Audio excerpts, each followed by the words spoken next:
Welcome to Focus Education World. आज हम बात करेंगे डीएसएसबी का जो स्टैटिस्टिकल असिस्टेंट पोस्ट के लिए जो पार्ट बी है उसमें चैप्टर वाइज क्वेश्चंस के बारे में। ठीक है, किस चैप्टर से कितने क्वेश्चंस स्टैटिस्टिक्स के अंदर पूछे गए हैं।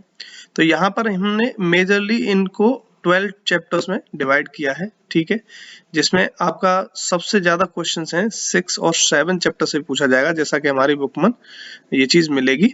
ठीक है, तो इसमें प्रोबेबिलिटी थ्योरी, रैंडम वेरिएबल और प्रोबेबिलिटी डिस्ट्रीब्यूशन, इन तीनों को कंबाइंड करके एक ही चैप्टर में रखा गया है क्योंकि सेम कैटेगरी का है। सैम्पलिंग थ्योरी, और इसमें जैसे ही आगे चलते हैं तो स्टैटिस्टिकल इन्फ्रेंस, और थोड़ा और आगे बढ़ेंगे एस्टिमेशन करते हुए तो फिर आगे आप इसमें एनोवा पे पहुंच जाएंगे। तो इसको एक चैप्टर में रखा गया है। ठीक है, तो अब इसमें बात करें फर्स्ट चैप्टर जो कि collection, classification and presentation of data है। इससे 2015 में 8 क्वेश्चंस पूछे गए हैं और 2017 में एक क्वेश्चन पूछा गया है, जो कि 17 का पेपर 2019 में हुआ था, राइट। और जो फर्स्ट चैप्टर है इसमें बेसिकली इंट्रोडक्शन होता है। इसमें आपका टेबल्स का, डेटा का, इस सब का इंट्रोडक्शन रहता है। क्लास यानी डेटा को क्लासिफाई करा जाएगा, कैसे कलेक्ट करते हैं और प्रेजेंट कैसे करते हैं। ये बेसिक कॉन्सेप्ट है जो चैप्टर 1 में इंक्लूड किया जाता है। अब चैप्टर 2 है, ये है मेजर ऑफ सेंट्रल टेंडेंसी। इसमें आप पढ़ते हैं मीन, है ना, मोड और मीडियन, ये सब आप इसमें पढ़ते हैं, जिसमें आपका 2015 में 8 क्वेश्चन और 17 में 5 क्वेश्चंस यहाँ से पूछे गए हैं। यहाँ पे एक जनरल ओपिनियन आप नहीं बना सकते कि एक चैप्टर से लगभग इतने क्वेश्चन हर बार पूछे जाएं, क्योंकि सिर्फ 2 ही पेपर यहाँ पर हमें देखने को मिले हैं, तो दोनों का अलग अलग बाइफर्केशन यहाँ पे बता दिया है।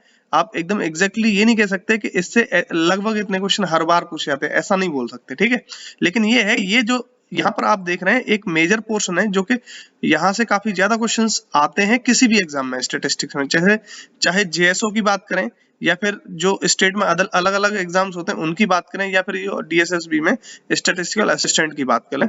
ये इन चैप्टर्स का वेटेज हर एग्जाम में ज्यादा होता है, तो आपको उस हिसाब से इन पर फोकस करना चाहिए, राइट। अगला है measure of dispersion, third chapter. इसमें 6 क्वेश्चन 15 में पूछे गए हैं और 17 में 7 क्वेश्चन पूछे गए हैं। मेजर ऑफ डिस्पर्जन में आप बेसिकली क्वार्टाइल ऑफ डेविएशन, है ना, standard deviation, coefficient of variation, ये सब चीजें आप पढ़ते हैं। ठीक है, इसमें भी 2 टाइप की मेजर पढ़ते हैं, absolute measure of dispersion and relative measure of dispersion. ठीक है, और उसी तरीके से बाइफरकेट किया गया है। Now come to fourth chapter. इसमें है मूवमेंट्स, स्क्यूनेस एंड कोर्टोसिस। ये बहुत ही इजी है और यहाँ से क्वेश्चन आप सिंपली फॉर्मूला बेस्ड होते हैं और आप इजीली टैकल कर सकते हो। ठीक है, बहुत इजी है, बहुत कम टाइम में प्रिपेयर हो जाता है। ये दोनों साल में यानी 15 और 17 दोनों में ही 4 क्वेश्चन यहाँ से पूछे गए हैं। अगला चैप्टर है फिफ्थ, कोरिलेशन एंड रिग्रेशन। ठीक है, इसमें 2015 में 8 क्वेश्चन पूछे गए हैं और 17 में 16 क्वेश्चन पूछे गए हैं। इसमें बेसिकली कोरिलेशन के फॉर्मूला बेस्ड क्वेश्चंस होते हैं, कोरिलेशन कोफिशिएंट पर पूछ ले जाते हैं। ठीक है, खासकर उसी पर ज्यादा पूछे जाते हैं, उस पर एंगल से रिलेटेड पूछ ले जाते हैं।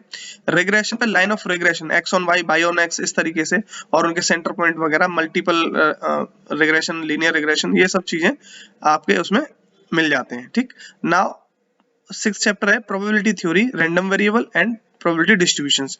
इसमें प्रोबेबिलिटी के क्वेश्चंस जो है काफी पूछे जाते हैं और सिंपल मतलब बेसिक से लेके थोड़ा एडवांस लेवल तक भी क्वेश्चन देखने को मिले हैं। जैसे अगर 15 में बात करें, काफी इजी क्वेश्चन पूछे गए हैं प्रोबेबिलिटी से, और 17 में थोड़े हार्ड क्वेश्चन प्रोबेबिलिटी से पूछे गए हैं, राइट।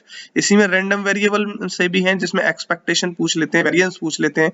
ठीक है, और प्रोबेबिलिटी डिस्ट्रीब्यूशन में जैसे बीडी, पीडी, एनडी यानी binomial distribution, Poisson distribution, normal distribution, इनसे काफी क्वेश्चंस रहते हैं। इसके अलावा geometric distribution, hyper geometric, exponential, इनसे भी कभी कभी एक आध क्वेश्चन पूछ लिया जाता है। तो सब एक जगह एक प्रॉपर्टी के तौर पर हमने डिस्क्राइब कर रखे हैं बुक में, जो कि आप इजीली क्वेश्चंस को टैकल कर लोगे, उससे लगभग बाहर नहीं जाता। ठीक, अगला चैप्टर है 7, जो कि सैम्पलिंग थ्योरी, और इसमें स्टडी इन्फ्रेंस भी शामिल किया है। सैम्पलिंग थ्योरी में आपके टाइप्स ऑफ सैम्पलिंग पढ़ लेंगे, है ना, जिसमें आप प्रोबेबिलिटी बेस्ड और नॉन प्रोबेबिलिटी बेस्ड आप पढ़ेंगे।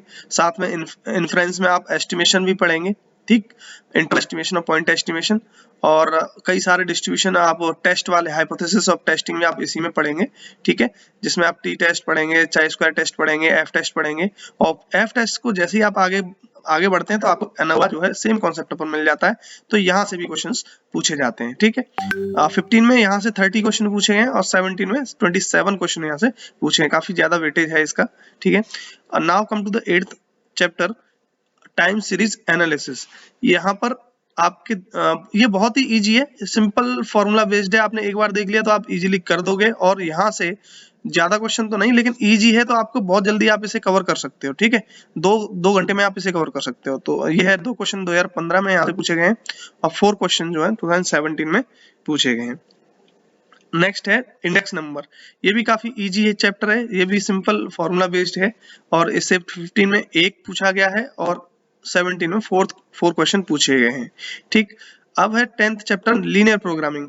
इसमें थोड़ा आपको ये थोड़ा सॉल्व करने के पर्पज से थोड़ा सा लेंदी हो जाता है, कहीं कहीं पे ट्रिक लग भी जाती है लेकिन हर जगह नहीं, तो यहाँ पर ये थोड़ा सा लेंदी होता है।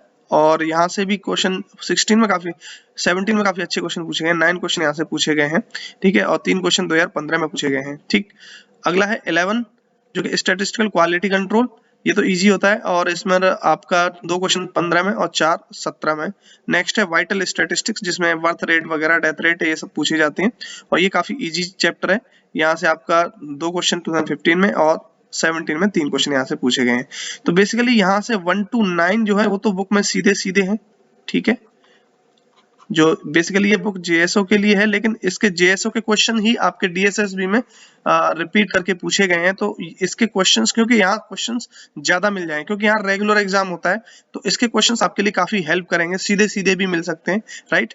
और इसके बाद क्योंकि यहाँ तक पूछा जाता है, तो इसलिए मैंने यहाँ पर ये एरो लगाया है, क्योंकि यहाँ से ये जो है ये जेएसओ में नहीं पूछे जाते, तो इनको अलग से जो है पीडीएफ फॉर्म में प्रोवाइड किया जा रहा है, ठीक है। साथ में इसका वीडियो कोर्स भी है, जिसमें आप ये सारे चैप्टर्स को इजीली समझ सकते हैं, कैसे कहाँ से ट्रिक भी लग सकती है, कैसे प्रॉपर मेथड है, और कम टाइम में ज्यादा से ज्यादा आउटपुट देने की इसमें कोशिश करी गई है।